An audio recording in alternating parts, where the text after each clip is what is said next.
Good morning all of you. I am doctor Seema और आप देख रहे हैं अपना यूट्यूब चैनल डॉक्टर राजेश है। तो कैसे हैं आप लोग? आशा करते हैं कि बहुत ही अच्छे होंगे, बेहतरीन तरीके से अपने लक्ष्य की ओर हर पल अग्रसर हो रहे होंगे।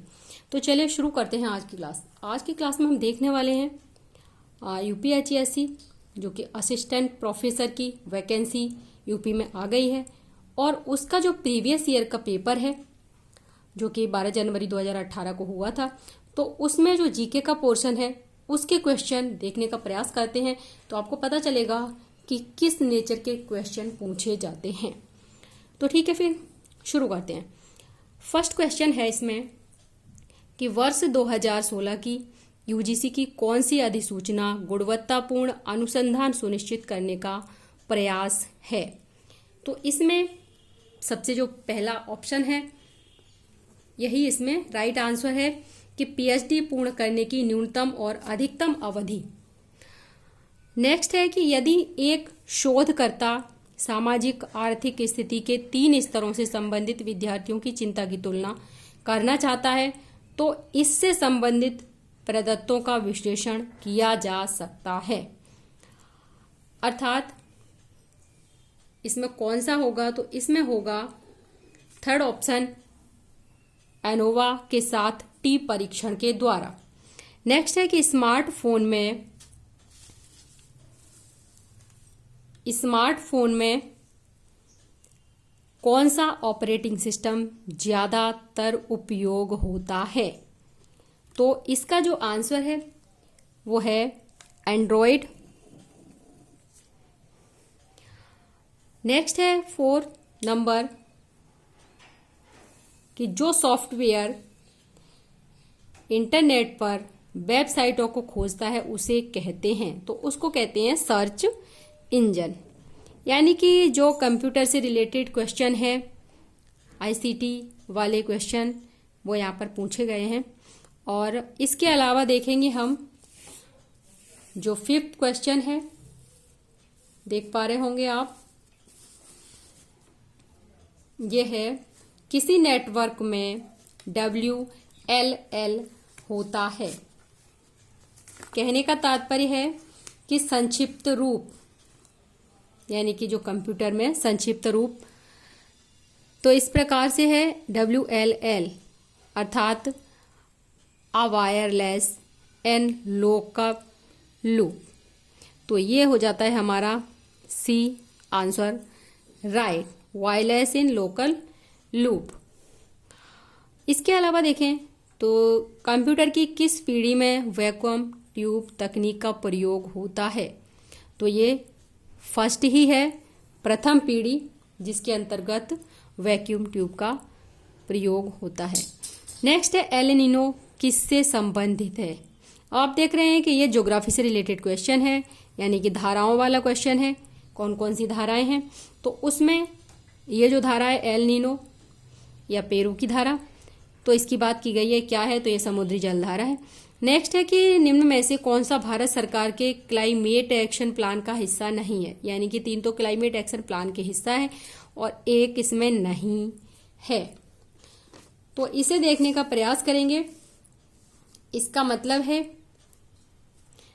कि न्यूक्लियर ऊर्जा है, ये इसका हिस्सा नहीं है। और बाकी वनारोपण, कूड़ा कचरा से ऊर्जा का रूपांतरण हो सकता है, सौर ऊर्जा तो है ही इसके अंतर्गत।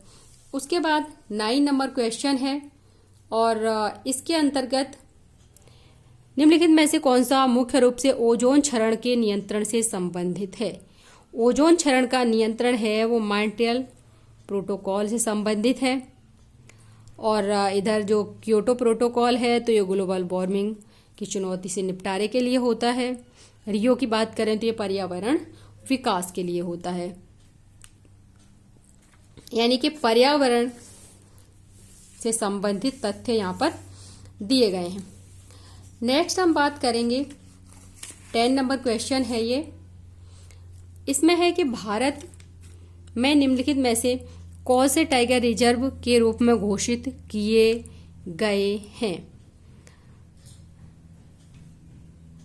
तो कौन से किए गए हैं इसकी बात कह रहा है। तो ये सारे के सारे रणथंभौर भी हो चुका, इंद्रावती है, मानस है, सह्याद्री है, अर्थात कि सभी के सभी टाइगर रिजर्व घोषित हो चुके हैं। इसको पर्यावरण से भी पूछा जा सकता है या फिर ज्योग्राफी का भी क्वेश्चन ये बन सकता है। भीमा नदी प्रमुख सहायक है, यानी कि जो भीमा नदी है वो किसकी सहायक है ये पूछ रहा है। तो देखें किसकी सहायक है, तो भीमा नदी है वो कृष्णा नदी की सहायक नदी है।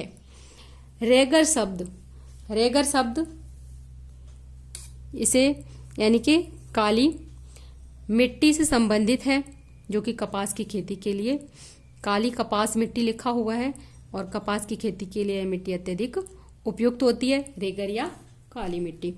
नेक्स्ट बात करेंगे 13 नंबर क्वेश्चन है और इसमें पूछा गया है कि प्राचीन भारत में निम्नलिखित में से किस रानी ने अपने पति की मृत्यु के पश्चात शासन किया, अर्थात कि हिस्ट्री का क्वेश्चन है।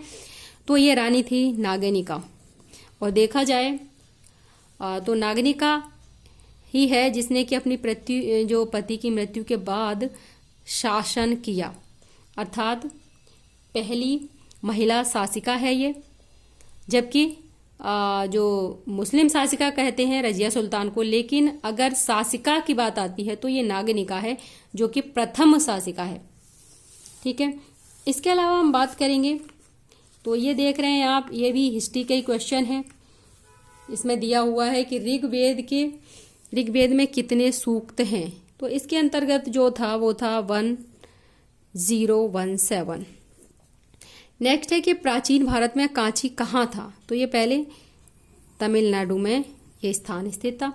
किस वर्ष प्रार्थना समाज की स्थापना हुई, तो ये हुई थी 1867 में, यानी कि 31 मार्च 1867 को हुई थी। नेक्स्ट है कि भारत में संघ के मंत्री के लिए पद की शपथ का प्रारूप, अर्थात पॉलिटी से क्वेश्चन है ये। तो इसमें है संविधान की 3 जो अनुसूची है उसके अंतर्गत इसका प्रारूप दिया गया है। नेक्स्ट है कि राज्यसभा की लोकसभा की समान शक्तियां हैं। जी हाँ, लेकिन ये किसके अंतर्गत आएंगी, तो ये आएंगी संविधान के संशोधन में। ठीक है, नेक्स्ट हम बात करें तो क्वेश्चन नंबर 19 की बात करेंगे और क्वेश्चन नंबर 19 है कि भारत के उपराष्ट्रपति का निर्वाचन किस प्रकार होता है। तो ये निर्वाचन होता है संसद के दोनों सदनों के सदस्यों द्वारा निर्वाचित होकर। नेक्स्ट है कि भारत में नीति आयोग कब अस्तित्व में आया, तो ये सभी को पता है कि 1 जनवरी 2015 को नीति आयोग अस्तित्व में आया है। नेक्स्ट है कि प्रधानमंत्री उज्ज्वला योजना के अंतर्गत चिन्हित प्रत्येक गरीब परिवार को कितनी वित्तीय सहायता दी जाएगी, तो ये जो वित्तीय सहायता है ये 1600 रुपये है। और इसके अलावा क्वेश्चन है कि भारत सरकार द्वारा बजट 2016-17 में प्रारंभ किया गया नकुल स्वास्थ्य पात्र, तो जो नकुल स्वास्थ्य पात्र है ये डेयरी क्षेत्र से संबंधित है। नेक्स्ट हम बात करें 23 नंबर क्वेश्चन है जो कि विज्ञान एवं इंजीनियरिंग के क्षेत्र में अपने महत्वपूर्ण योगदान के लिए निम्न में से किस वर्ष 2016 में पद्म विभूषण पुरस्कार प्रदान किया गया था, तो ये हैं डॉक्टर वीए अत्रे, अर्थात इनको ये पुरस्कार प्रदान किया गया था, डॉक्टर वीए अत्रे। नेक्स्ट है नवंबर 2015 में पणजी में आयोजित भारत के 46वें अंतर्राष्ट्रीय फिल्म समारोह में किस फिल्म ने गोल्डन पीकॉक पुरस्कार जीता था, तो ये फिल्म थी number C, embrace of the serpent. कहने का तात्पर्य करंट अफेयर से जुड़े हुए क्वेश्चन भी इसमें पूछे जाते हैं। इंद्र 2015 क्या है, तो ये भारत और रूस का संयुक्त सैन्य अभ्यास है।